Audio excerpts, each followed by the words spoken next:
함께 기도하겠습니다. 사랑과 은혜가 풍성하신 하나님 감사드립니다. 오늘 우리가 매주 목요일 성경 공부를 통해서 십계명을 공부하는 마지막 부분을 보게 됩니다.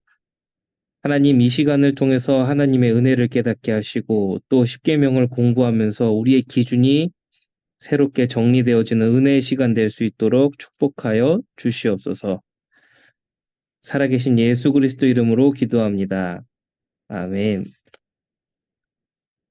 오늘 이제 우리가 함께 십계명을 보게 될 거고, 이제 십계명을 이제 마무리하고, 이제 다음 주부터는 또 이제 새로운 주제를 가지고 이제 우리가 나누게 됩니다.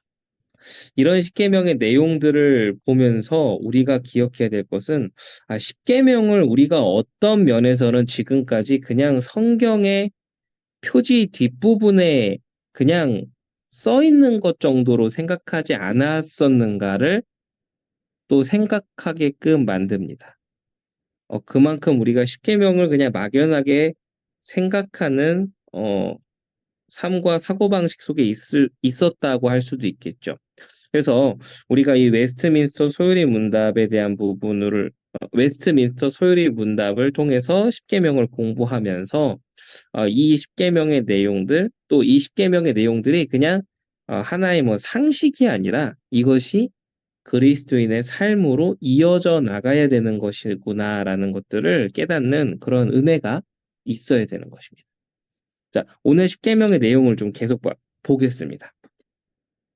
자, 십계명이 무엇입니까? 십계명은 내 이웃의 집을 탐내지 말라. 방금도 읽었던 거죠. 내 이웃의 아내나 그의 남종이나 그의 여종이나 그의 소나 낙이나 무릇 내 이웃의 소유를 탐내지 말라입니다. 자, 십계명이 요구하는 것이 무엇입니까? 요구하는 것은 우리 자신의 형편에 대해서 완전히 만족하며 이웃과 그의 모든 소유에 대해 의롭고 자비로운 마음을 가지라 이것입니다. 십계명이 금하는 것이 무엇입니까? 십계명이 금하는 것은 우리 자신의 형편에 만족하지 못하고 이웃의 잘됨을 시기하고 싫어하는 것과 또 이웃이 가지고 있는 모든 것에 대해 부적절한 마음과 탐욕을 품는 것, 이런 것들을 십계명이 금한다라고 설명을 하고 있습니다. 자, 탐욕이 무엇인가를 우리가 내용을 통해서 좀 보도록 하겠습니다. 탐욕은 온 마음을 쏟아서 세상 것에 대해서 생각하고 또 내가 행동하는 모든 것이 온통 그냥 이 세상에 대한 것뿐임을 말하는 것이 탐욕입니다. 그러니까 그냥 온통 마음과 생각이 뺏겨 있으니까 당연히 행동과 언어와 모든 의도와 모든 계산하는 방식들이 전부 탐욕스러운 것이죠. 이 세상에 대한 것들. 그거를 이야기하는 거죠. 그래서 항상 계획하고 추구하는 것이 세상에 대한 것들입니다. 탐욕을 가진 사람의 마음에는 영원한 것과 하늘에 대한 것이 있을 공간이 없죠. 왜냐하면 그 온통 마음과 영혼에 욕심으로 가득하고 그 내 것을 위한 내 이익과 내 유익을 위한 이기심으로 가득하다 보니까 하늘의 것, 하나님의 말씀, 또 하나님이 주시는 그 은혜에 대한 것, 하나님 나라를 실현하는 이런 부분에 대해서는 그 마음에 자리할 수 있는 공간이 없는. 탐욕은 언제나 영원한 생명을 얻는 것보다 이 세상의 것을 얻기 위해서 애쓰고 수고하지요. 그래서 저는 이 표현이 가장 참, 어, 어떤 한 목사님의 설교를 들으면서 제 어릴 적부터 늘 마음에 들어있는 내용 중에 하나인데 이것입니다. 뭐냐면, 하나님께 영광 돌린다라는 것을 빙자해서 내 영광을 위해 살지 말라는 것이죠. 많은 사람들이 이렇게 삽니다. 하나님께 영광을 위해서 산다고 하고, 하나님의 이름을 위해서 산다고 하고, 복음을 위해서 산다고 말하면서 실상은 내 이익을 추구하기 위해서, 내 유익을 얻어내기 위해서, 또 내가 얻고자 하는 것들을 얻기 위해서, 뭐 영광이 될 수도 있고, 뭐 어떤 사람은 이제 어떤 나의 관심을 받기 위해서인 경우도 이런 식으로 이용하는 사람이 너무나도 많다는 거죠. 그게 전부 뭡니까? 탐욕이란.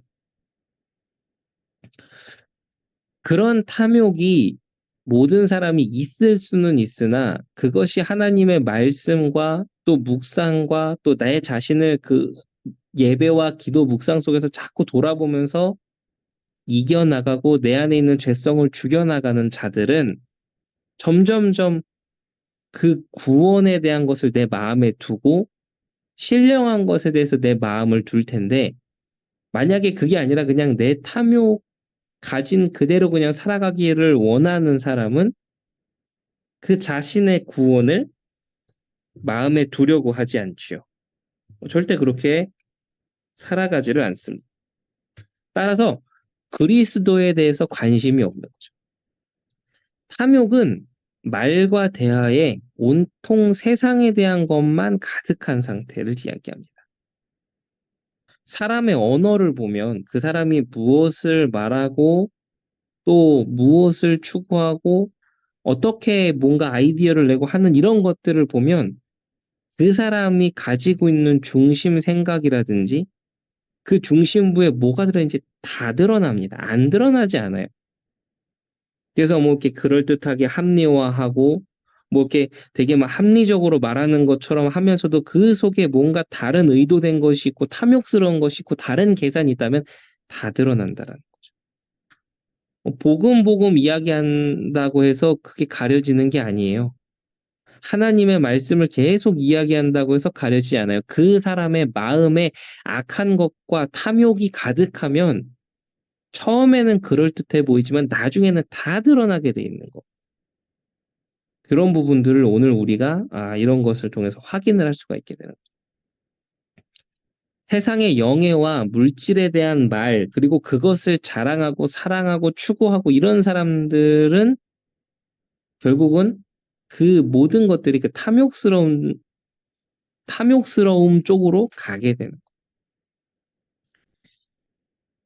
탐욕은 결국은 영적인 것을 떠나게 만듭니다. 이 탐욕이라고 하니까 그냥 뭔가 앞뒤 좌우 분간 안 하고 철저하게 그냥 대화가 안 통할 정도로 내 것 중심, 이기적인 사람만을 생각하는데 그게 아니라요. 하나님의 말씀 앞에서 하나님보다 사랑하는 그 어떠한 것을 가지고 있는 건 다 탐욕입니다. 그걸 내버려 두면 결국은 어떻게 돼요? 영적인 것을 떠나게 만드는 것이죠. 자, 부자 청년 관원은 그런 영적인 이런 문제 쟁점들을 가지고 예수님께 와서 어떻게 하면 내가 구원받을 수 있는가를 질문을 하죠. 예수님께서는 그가 하는 얘기도 다 들었어요. 그가 뭐 지키라는 계명과 율법과 이런 것들을 다 지켰다고 얘기했을 때 예수님께서는 그 부자 청년을 사랑하셨기에 뭐라고 합니까? 모든 재산을 팔고 따르라라고 하셨죠. 그게 그 사람의 아킬레스이기도 했으니까요. 청년은 어땠습니까? 그거를 놓지 못했습니다. 그러니 근심하고 예수님을 따르지 못하고 세상으로 돌아가죠. 탐욕은 그 사람으로 세상의 일에 분주하게 만.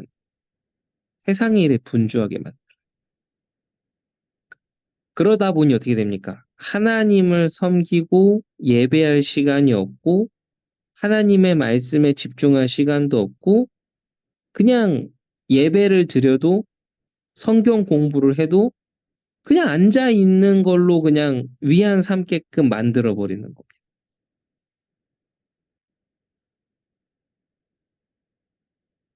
세상의 일에 분주하고 너무도 바빠서 예배를 못 드린다라고 말하는 분들이 있습니다. 그런 중에는 잘 사시는 분들도 있고요.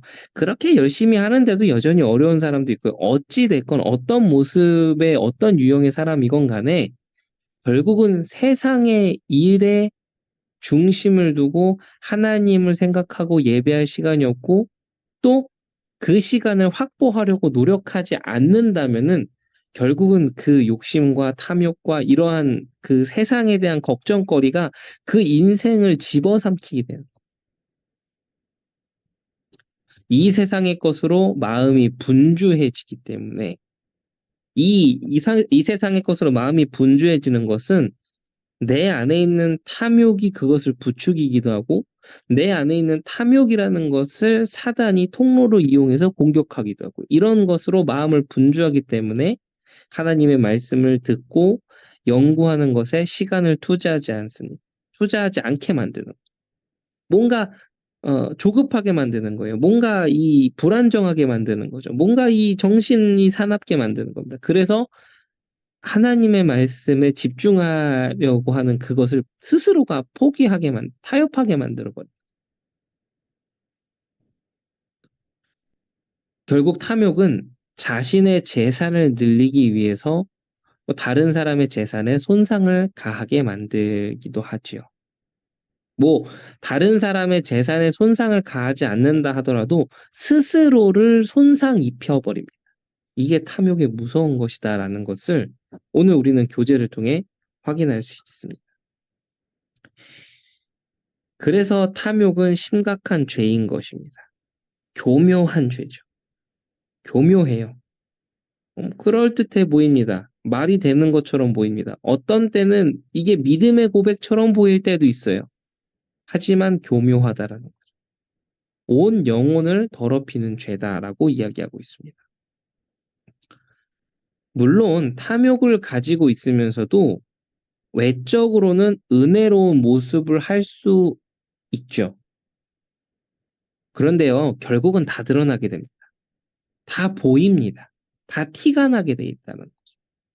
이런 사람은 탐욕으로 다른 사람의 재산에 손상을 가했으면서도 자신의 가족을 위해서 어쩔 수 없었다. 이 정도 말하면 좋은 사람이에요, 사실은.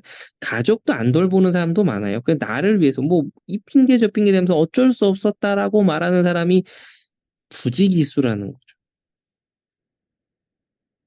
탐욕은 가시밭에 뿌려진 씨앗이 그 가시덩굴로 인해서 질식해서 그 씨앗이 죽는 것처럼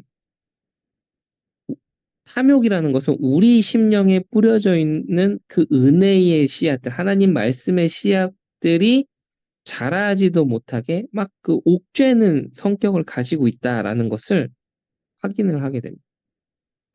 그래서 탐욕이 있는 사람, 탐욕이 있고 그 탐욕이 내 자신을 집어삼키는 것을 그냥 내버려 두는 사람, 그것이 그냥 그대로 그냥 살아가는 사람은 그 세상적인 마음으로 인해서 이웃도 돌보지 않고 가난한 자를 돌보지 않고 하나님의 사업에 마음을 두지 않습니다. 참 재밌는 게요. 복음 이야기하면서 하나님의 말씀 이야기하고 뭐 전도 이야기하고 전략 이야기하고 하면서 입으로는 이웃을 도와야 된다. 뭐 가난한 자들 돌봐야 된다. 뭐 미래 자립교회 도와야 된다. 뭐 하나님이 원하시는 사업을 해야 되고 뭐 복지를 뭘 해야 되고 뭐 말은 그렇게 하는데 탐욕 있는 사람은 사실은 마음에 그걸 두지 않는다라는 거죠. 기억해야 되는 것은 우리의 입술의 고백보다 사실은 더 중요한 건 그 사람의 그 영혼의 마음 중심부에 어떤 의도가 들어있고 어떠한 상태가 들어있느냐가 결국은 모든 것을 좌우한다라는 것을 우리는 반드시 기억해야 됩니다. 그래서 성경에서는 이야기하죠. 나더러 주여 주여 하는 자가 하나님 나라에 들어갈 자가 아니라고 이야기하죠. 그 마음에 그 중심에 정말 하나님의 말씀을 사랑하고 그것대로 살아가려고 하고 그것으로 살아가지 못하는 내 자신을 보면서 애통해하고 어떻게 하면 하나님 나라를 위해서 살아갈 수 있을까? 어떻게 하면 내가 드러나는 것이 아니라 하나님의 영광이 드러나게 할까? 어떻게 하면은 우리의 모습을 통해서 하나님께서 영광 받으실 수 있을까? 이런 점점 더 순수한 것 쪽으로 나아가는 사람들은 하나님에 대한 것들, 하나님 나라에 대한 속성 이런 것들을 마음에 둘 수밖에 없습니다. 근데 탐욕이라는 그 작은 것이 커져서 나 자신을 집어삼키면 그 사람은 결국은 하나님의 것들, 복음의 것들을 마음에 두지 않게 된다라는 이런 무시무시한 결과를 우리는 뭐 확인할 수가 있게 되고 보게 될 수가 있겠죠. 정말 조심해야 될 건 무엇입니까? 확인하고 보고 이런 케이스가 있구나라는 거 보면서 나 자신은 그렇게 되지 말아야지라는 이 믿음으로 우리는 가야 되는 겁니다. 내가 그것을 경험하면 안 돼요. 경험자가 되지 않기를 우린 기도해야 됩니다. 그런 사람이 되면 안 되죠. 자, 다음 장 볼게요. 탐욕은 모든 죄악의 근원이 됩니다. 특히 그 탐욕의 중심에 뭐가 있습니까? 돈이 있어요, 돈. 돈을 사랑하는 것이 일만 악의 뿌리가 됩니다. 그러니까 모든 사람은 우상 숭배를 하고 있고요. 모든 사람은 이렇게 살아가고 있어요. 탐욕은 결국은 제10계명의 모든 항목을 어기게 만듭니다. 탐욕이 있기 때문에 나를 사랑하고요. 탐욕이 있기 때문에 나 중심으로 생각하고요. 이게 나 자신도 모르게 그 탐욕이나 이기심으로 그런 것으로 가득한 사람은 나도 인지하지 못하는데 모든 말과 사고방식과 생각 이런 구조가 다 이런 식으로 흘러갑니다. 이걸 어기게 만드는 거죠. 그래서 오늘 교재도 나와 있죠. 신앙 가운데 있다고 하면서 탐욕을 가지고 있는 자는 오직 세상에서의 성공과 부를 추구하기 때문에 하나님을 욕되게 하는 거예요. 탐욕은 하늘에 대해 완전히 눈을 닫게 해서 멸망으로 달려가게 만들죠. 하나님은 탐욕을 매우 미워하시고 하나님은 이러한 것에 속지 않으신다라는. 그래서 우리는 오늘도 내일도 천국 가는 그날까지 하나님 앞에 서야 되며 이 탐욕스러움과 이런 하나님보다 사랑하는 이런 우상에 대한 것들이 나를 지배하지 않도록 날마다 내 몸을 쳐 복종케 하고 날마다 하나님의 말씀으로 나를 돌아보고 기도하는 시간과 예배하는 시간을 통해서 점검하고 해야 되는 것이죠. 그래서 십계명이 요구하는 것이 무엇입니까? 탐욕을 극복해야 된다라는 건데 탐욕을 극복하는 것은 우리 자신의 형편에 대해서 완전히 만족하는 것이다라고 써 있습니다. 이 부분에 대해서 간혹 오해를 합니다. 어떻게 오해합니까? 자신의 형편에 만족하라고 했더니 자신의 형편에 그냥 안주하면서 이렇게 점점 마이너스화되는 인생들이 있어요. 그거를 얘기하는 건 아니에요. 여기서의 만족이라는 건 감사를 이야기합니다. 지금 형편이 어떻든 뭐 잘 사는 사람들 중에도 만족하지 못하는 사람이 있고요. 없이 사는 사람들 중에도 만족하는 사람이 있는데 대부분 없이 사는 사람 중에 만족한다라고 하는 그 내용을 가만히 보면 뭔가 그 성경적 복음적 그 만족과 감사의 의미라기보다는 그냥 거기에 젖어서 사는 경우를 이야기하는데 그거랑은 좀 다른 얘기예요. 결국은 뭡니까? 돈을 사랑하지 말고 있는 바를 족한 줄로 알고 여기며 감사하며 매일매일을 하나님 앞에서 성실하게 살아나가고 또 하나님이 내게 주신 달란트와 그릇들을 더 가치 있게 갈고 닦는 것. 이런 것을 하면서 나아가면은 하나님이 주는 풍족함과 풍성한 가운데로 나아갈 수밖에 없게 되겠죠.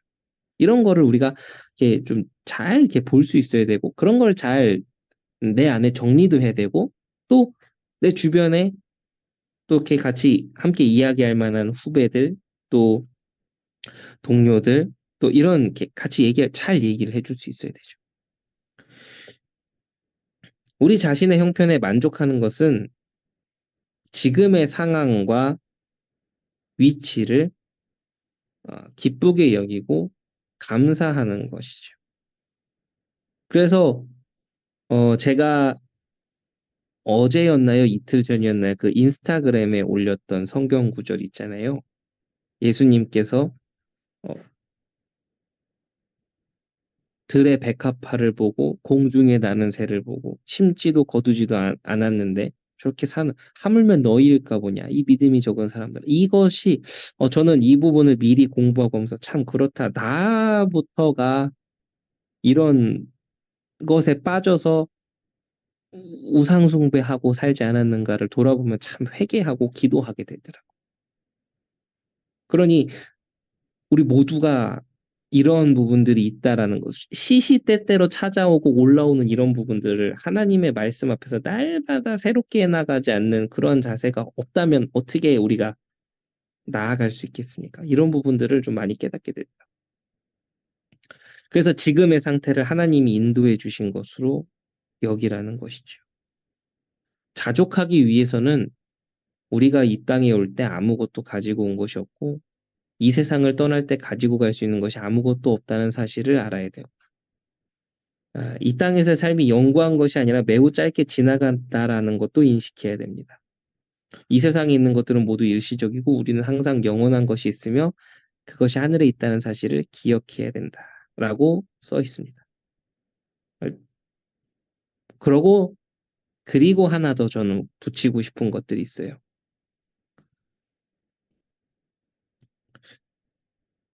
내가 인도받지 못했기 때문에 내가 온전한 하나님의 말씀 속에 없기 때문에 내가 하나님의 영광을 위해서 산다고 말하면서 실상은 사실은 나를 위해서 사는 그것 때문에 실수해서 일어나는 것들이 있어요. 그런 것들이 있기 때문에 우리는 그런 것들은 하나님께 회개하고 더 나은 삶으로 나아갈 수 있도록 계속 싸워나가야 되는 거예요. 이런 부분들이 아니면 참 이렇게 안타깝죠. 저는 이렇게 보면서 요즘 사회 구조적인 문제라든지 또 사회에서 일어나는 이렇게 약자를 보호하는 부분에 있어서 그 약자들에 대한 시선 또한 안 좋다라는 것도 좀 많이 보게 됩니다. 사람들이 보면 그 사람들이 그렇게 하는 게 자꾸 권리인 줄 안다라고 얘기하는데 이런 부분들을 보면서 우리가 복합적으로 생각해야 될 것은 뭐냐면 어려운 자들을 돕고 힘든 자들을 돕고 도우면서도 또 한편으로는 그들이 그것으로 인해서 스스로가 뭐랄까요, 거지가 되지 않도록 이렇게 돕는 것도 교회의 바른 정신이구나라는 것들을 좀 많이 좀 정리하게 되는 좀 그런 시간이기도 했습니다, 저에게는. 그래서 우리는 항상 영원한 것이 있으며 그것이 하늘에 있다는 사실을 기억하며 나에게 주어진 삶, 내게 주어진 오늘을 하나님 앞에서 진실하고 신실하게 성실하게 살아가야 되는 그러한 자세 또한 갖춰 나가야 된다라는 거를 기억해야 된다. 이거를 우리는 좀 확인을 해야 됩니다. 정리를 해야 되겠지. 그리고 마지막 부분은 시기심에 대해서 좀 나오고 있습니다. 시기심, 매우 복합적인 감정이죠. 그러니까 이런 부분이 꼭 재산이 될 수도 있고요. 재산이 아닐 수도 있습니다. 뭐 그게 지적 재산일 수도 있고 어떤 사람에게는 자리일 수도 있고 어떤 사람에게는 뭐 스펙일 수도 있고 하여튼 어떤 것이든 이 시기심은 발동할 수도 있습니다. 다른 사람이 가지고 있는 것을 자신도 가지고 싶다라는 느낌으로 다른 사람에 비해서 열등하다는 그 열등감에서 나옵니다. 열등감. 시기심은 다른 사람의 것을 탈취하거나 빼앗고자 하는 마음을 가지게 하죠. 참 악한 마음이에요. 참 최근에도 참 여러 가지 좀 이렇게 소식들을 듣고 하다 보면 어떤 분이 참 기도하고 사역하시면서 이렇게 준비하셨던 사역지고 이런 건데 악한 마음을 가지고서는 막 없는 말 만들어내고 막 힘들게 막 만들어서 막 어렵게 만들고 막 그래서 막 그런 걸로 막 이렇게 이제 지금 막 이렇게 의로운 싸움을 싸워나가고 이런 소식들을 이렇게 뭐 한두 곳에서 듣는 게 아닙니다. 이런 것들이 다 어디서 왔을까요? 시기심, 악한 마음에서 오는 거죠. 사울왕은 다윗에게 시기심을 품어 그를 죽이려고 했고 시기심은 결국은 탐욕으로 나아가게 만들고, 사울한 케이스를 보면 어떻게 우리는 유추할 수 있습니까? 시기심, 그리고 그걸로 이어지는 탐욕, 그리고 그것의 탐욕의 끝은 무엇입니까? 패망입니다. 이런 것들을 오늘 우리는 확인하고 또 정리할 수 있게 되는 거죠. 그래서 십계명은 우리의 마음이 탐욕을 품게 되는 것을 금합니다. 우리의 심령에 하늘에 관한 것, 그리스도에 대한 것으로 점점 더 가득 차게 해서 그쪽으로 방향을 잡고 부단히 노력하고 나아가서 탐욕이 내 안에 자리를 잡지 못하게 해야 된다라는 거죠. 그것이 내 안에 자리를 잡고 뿌리를 내리고 그것이 탐욕의 열매를 맺지 않도록 우리는 조심하고 또 조심해야 된다라는 거죠. 그것이 곧 성화의 삶이며 그리스도와의 연합된 삶이고, 또 이번 주에 우리가 또 함께 말씀을 통해서 확인해야 될 믿음의 방패를 들어야 하는 이유가 거기에 있다라는 것을 오늘 우리는 확인을 하게 됩니다. 그래서 우리가 이 십계명을 좀 몇 주 동안 계속 좀 보게 됐습니다. 한 10계명이니까 한 10주 동안 봤겠죠. 보면서 저는 십계명의 내용들을 좀 새롭게 새로운 마음으로 좀 묵상하고 좀 적용하고 또 깨달으면서 내가 참 얼마나 그동안 안 되고 있었는가. 내가 그동안 얼마나 모르고 있었는가. 내가 얼마나 그동안 이 십계명을 그냥 막연하게 생각하고 있었는가를 좀 돌아보면서 회개도 하고 또 새롭게 알고 갱신하고 이런 시간들을 좀 가졌습니다. 나는 하나님 앞에서 회복되고 갱신되어지기를 바라는 엎드린 자입니까? 아니면 선줄로 생각하며 방자하게 행하는 자입니까? 우리는 이런 것들을 돌아보면서 오늘도 또 내일도 또 각자의 계신 곳에서 시시때때로 기도하고 나를 돌아보면서 하나님 앞에서의 그 낮은 마음을 잃지 않는 그러한 겸손하고 아름다운 모습을 가진 신자들이 되기를 우리 모두 기도해야겠습니다. 그래서 이런 기도 속에서 이번 한 주 남은 한 주를 또 아름답게 살아가고, 또 다음 주는 또 이제 추석 명절입니다. 추석 명절 다음 주 주간이지만 그럼에도 9시에 이것은 변함없이 진행을 하려고 합니다. 목요일이라서요. 그래서 하면서 또 같이 그 은혜를 나누고 은혜를 묵상하고 또 이렇게 요새 보니까 인스타로 이렇게 제가 이렇게 교류하는 이렇게 많은 이렇게 여러 대학생 청년들이나 우리 또 집사님이나 이렇게 또 은혜 나누는 부분들을 이렇게 또 이렇게 SNS에 올리시고 또 이렇게 하는 부분들이 참 너무 좋은 것 같습니다. 그런 걸 통해서 또 제가 몰랐던 부분들, 또 놓쳤던 부분들을 또 배우기도 하고, 또 저도 또 그 은혜를 나누면서 또 그 은혜가 배가 되기도 하고 이런 부분들이 있는데, 이런 묵상, 연구, 또 기도하는 시간들을 통해 우리의 믿음이 더욱더 성장하게 되기를 그러한 우리 그리스도인들 되기를 예수 그리스도 이름으로 축원합니다. 기도하겠습니다. 하나님, 우리가 이 십계명을 통해서 내 자신을 돌아보고 하나님의 은혜를 생각하고 또 내 자신이 얼마나 그 주님의 은혜와 계명에서 멀어져 있었는가를 깨닫게 하시니 감사를 드립니다. 또 다시 하나님께 나아감으로 회복되고 성숙해질 수 있게끔 해주시니 또한 감사합니다. 우리의 신앙이 정체되어지고 마이너스 되는 신앙이 아니라 작아도 좋으니 미세해도 좋으니 천국 가는 그날까지 그 성장과 성숙이 멈춰지지 않는 신앙이 될 수 있도록 우리를 붙잡아 주시고 축복하여 주시옵소서. 또한 하나님, 우리의 신앙생활은 나 혼자 하는 신앙생활이 아니라 함께 해나가고 연합작전을 피는 인생이라는 것을 기억하며 서로를 위해 기도하고 서로를 돌보아 격려할 수 있는, 서로의 상태를 날마다 체크하고 또 배려하며 또 기도하는 이러한 참된 연합된 모습들이 회복되어지는 우리 교회, 또 우리 모든 가족들, 식구들 될 수 있도록 축복하여 주시옵소서. 살아계신 예수 그리스도 이름으로 기도합니다. 아멘.